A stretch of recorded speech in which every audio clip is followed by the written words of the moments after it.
Ang Mount Kalisungan ay matatagpuan sa Kalawan, Laguna. Ito ay isa sa mga maliliit na bundok sa rehiyon ng Timog Katagalugan at isa sa mga bundok na nasa gilid ng Banahaw Trilogy. Bukod dito, mayroon itong espesyal na lugar sa kasaysayan bilang huling takbuhan ng mga umuurong na sundalong Hapones sa Laguna sa pagtatapos ng ikalawang digmaang pandaigdig. Ngayong araw, samahan niyo ako sa isang adventure kung saan aakyatin natin ang tuktok ng Mount Kalisungan at mamangha sa isa na namang obra maestra ng kalikasan. Good morning guys! We are now at the jump-off point going to Mount Kalisungan and we are now preparing to trek. Ingay ng mga aso na to. Yeah. So my friends busy sila ngayon. May mga nagkakape and may mga nag-stretching.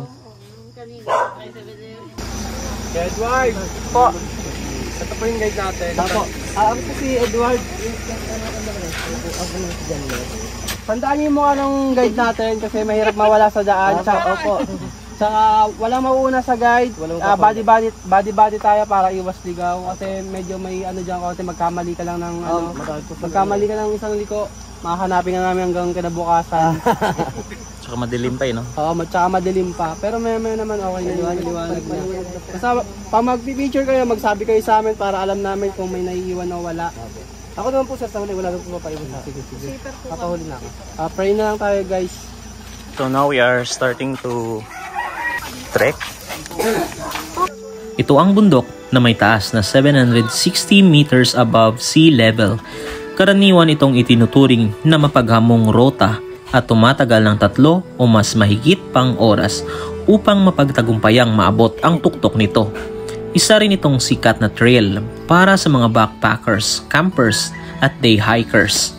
Ang trail ay pangkaraniwan lamang sa tulad kong lumaki sa kabundukan at naging bahagi na ng buhay ang pag-akyat ng mga bundok. Sa simula ay may madadaanan kang mga kakahuyan na karamihan ay bungang kahoy na nagsisimula pa lamang sa pamumunga kagaya ng lansones, rambutan, dalandan, niyog at iba pa. Payo lamang sa mga aakyat, iwasang humiwalay sa mga kasama sapagkat madali kang maligaw sa trail na ito. Bukod kasi sa madadawag na bahagi ay mayroon ding mga daanan na nakakonekta sa trail at pwede kang magkamali at maligaw.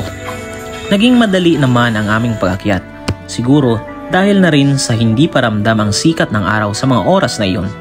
Abot tanaw mula sa kinaroroonan namin ang nakangiting tuktok ng Mount Makiling na tila kumakaway at nagmamasid sa kapaligiran. So we've been walking for around 1 hour and 20 minutes already and we are happy to say that we made it more than half. Tama? More than half already. So in no time, I think we're going to reach the summit. From here, we can see the peak of the Mount Makiling also in Laguna. And the overlooking view of the nearby towns. Ang lilim ng kakahuyan na nakapaligid ay nakakadagdag sa lamig at ginhawa na nararamdaman namin habang nagpapahinga sa kalagitnaan ng hike. Pagkatapos ng ilang oras ay umabot na kami sa trail na napapaligiran ng matataas at madadawag na damuhan at tila ito ay isang lagusan sa isang pambihirang mundong sa pinilakang tabing mo lamang matatagpuan. First visitors. We are now getting closer. I hope so. Tapos pagdating sa taas may isa pang may isa pang assault. So we are now fast approaching the summit of this mountain and we are walking right in between these tall grasses. Ayun. May tumatakbo.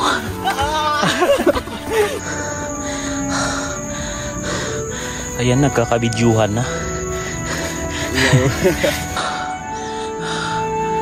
Yan. So from here we can see the nearby towns of Laguna. Laguna to, di ba? Basta Laguna. Kalawan.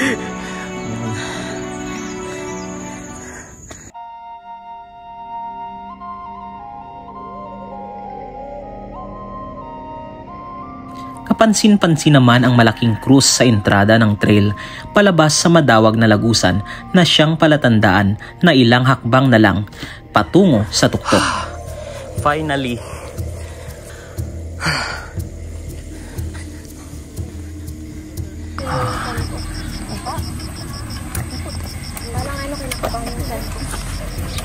We have arrived at the summit and overcrowded pa.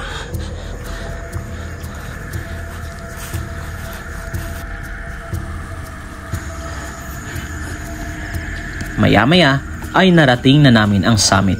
Ang tanawin sa itaas ay napakaganda. Tanaw ang malawak na kabayanan ng Laguna kabilang ang ilang mga kabundukan na nakapalibot dito. Wala kaming sinayang na pagkakataon habang nasa itaas. Masaya kong pinagmasdan ang napakagandang tanawin na abot ng aking mga mata. Salamat na rin dahil may dala kong drone, kaya pati ang mga malalayong bahagi ay nakukuhaan ko ng litrato.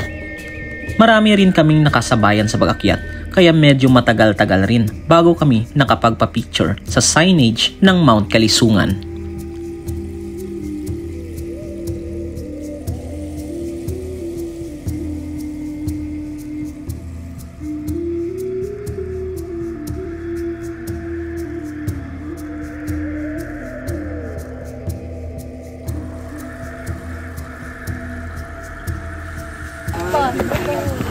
Okay.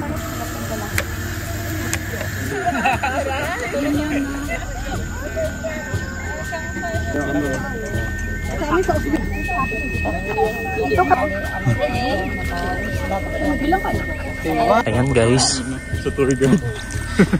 Balik na kami sa baba. Tapos namin pa-picture.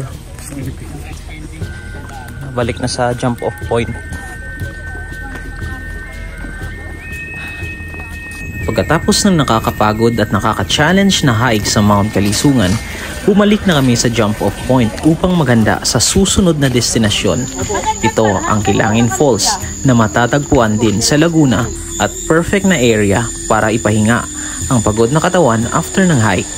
Malamig ang tubig at napapaligiran ng kakahuyan. Ito ang huling pasyalan namin sa araw na ito bilang pinale sa aming hike sa Mount Kalisungan. Maraming salamat sa panonood. Ako po si Miko, your friendly traveler, and this is Wonderverse.